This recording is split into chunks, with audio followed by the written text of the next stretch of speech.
Hi hello అండి, ఎలా ఉన్నారు? అందరూ బాగున్నారా? ఈరోజు సండే స్పెషల్గా నేను ఫిష్ ఫ్రై చూపించబోతున్నానండి. మా అమ్మ చేతి చేపల ఫ్రై అండి. చాలా సింపుల్గా, చాలా టేస్టీగా ఉంటుంది. ఇంకెందుకు ఆలస్యం, ప్రాసెస్లోకి వెళ్దాం పదండి. ఈ విధంగా అండి శుభ్రంగా ముక్కల్ని ఉప్పు పసుపు నిమ్మకాయ వేసి శుభ్రం చేసుకుంటే ఆ స్మెల్ అనేది పోతుంది అనమాట.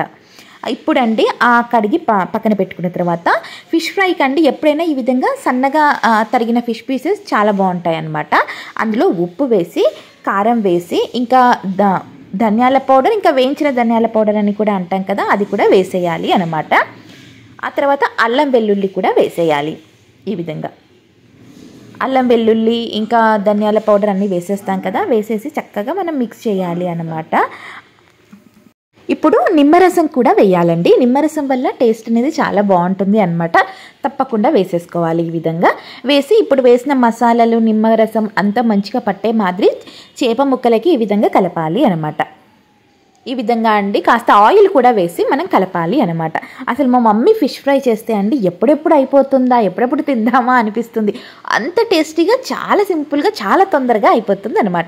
ఈ విధంగా ముక్కలని మనం కలిపి పక్కన పెట్టుకొని ఇప్పుడు మనం ఉల్లిగడ్డ ఉంటుంది కదా తీసుకొని ఈ విధంగా అందులో అండి యాలకు, లవంగాలు మీకు ఎంత అయితే మీకు స్పైసీ కావాలో ఆ విధంగా వేసేసుకొని ఆ తర్వాత మెంతి, కొత్తిమీర, కరివేపాకు తీసుకోవాలి. ఆ తర్వాత పోపులో వేయడానికి దాల్చిన చెక్క కూడా తీసుకోవాలి అన్నమాట. ఇప్పుడు మనం ఈ ఉల్లిగడ్డ ఉంది కదా, దీన్ని కచ్చాపచ్చాగా అంటే ఒక్క చెక్క మాదిరి మనము మిక్సీ పట్టాలి అన్నమాట. ఈ విధంగా తీసి పక్కన పెట్టి పచ్చిమిర్చి కూడా ఈ విధంగా తీసుకొని పక్కన పెట్టి ఇప్పుడు స్టవ్ ఆన్ చేసి కడాయి పెట్టి ఆయిల్ వేసుకోవాలండి. మరి ఓవర్ ఆయిల్ కూడా పట్టదు, ఎందుకంటే డీప్ ఫ్రై కాదు కాబట్టి.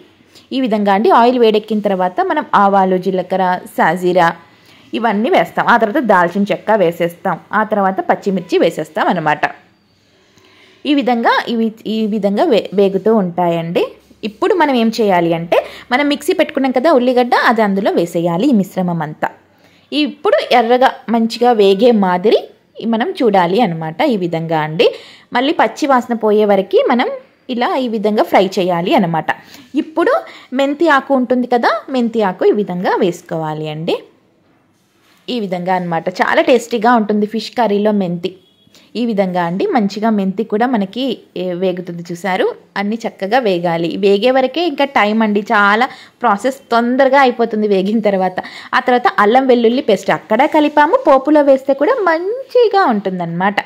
ఈ విధంగా మనం పచ్చి వాసన పోయే మాదిరి మనం అల్లం వెల్లుల్లిని కలిపి ఆ తర్వాత కరివేపాకు కూడా వేసుకోవాలండి. కరివేపాకు వల్ల కూడా మంచి ఫ్లేవర్ వస్తుంది, చాలా బాగుంటుంది అన్నమాట తింటూ ఉంటే. ఈ విధంగా అండి ఈ విధంగా మనం అన్నీ వేసేస్తాం. ఇప్పుడు ఫైనల్గా కొత్తిమీర కూడా వేసేస్తాం అన్నమాట. మనం లాస్ట్లో కూడా కొంచెం వేస్తాము, పోపులో వేస్తే ఇంకా బాగుంటుంది అన్నమాట. ఇప్పుడు కాస్త పసుపు వేస్తాం. పసుపు వేసి మనం కలిపేస్తాం అన్నమాట. ఇప్పుడు కలిపి ఇంతకుముందు మనం కలిపి పక్కన పెట్టుకున్న చేప ముక్కలు ఉన్నాయి కదా, ఇవన్నీ ఈ విధంగా మనం షిఫ్ట్ చేయాలి అన్నమాట. ఈ విధంగా మనం షిఫ్ట్ చేస్తామన్నమాట. ఇప్పుడు ఈ చేప ముక్కలు విరగకుండా మెల్లిగా మనం కలపాలి అన్నమాట.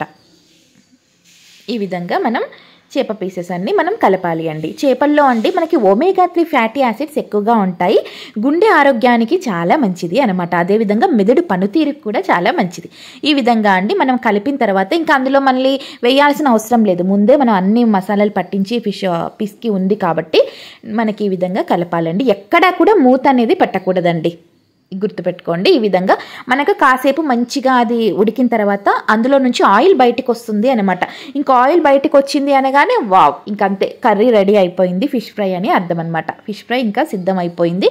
లాస్ట్లో కాస్త కొత్తిమీర కూడా మళ్ళీ ఒకసారి వేసేసుకొని ఇంకా కాస్త కలిపి ఇంకంతే అండి సర్వింగ్ బౌల్లోకి తీసేసుకుంటే ఆహా చాలా టేస్టీగా ఉంటుందండి. అసలు ఎక్కడా కూడా పోషకాలు లాస్ అవ్వవు అన్నమాట. అంత చక్కని డీప్ ఫ్రై కాకుండా తప్పకుండా మీరు ట్రై చేయండి. సూపర్ ఉంది అనకపోతే నన్ను అడగండి.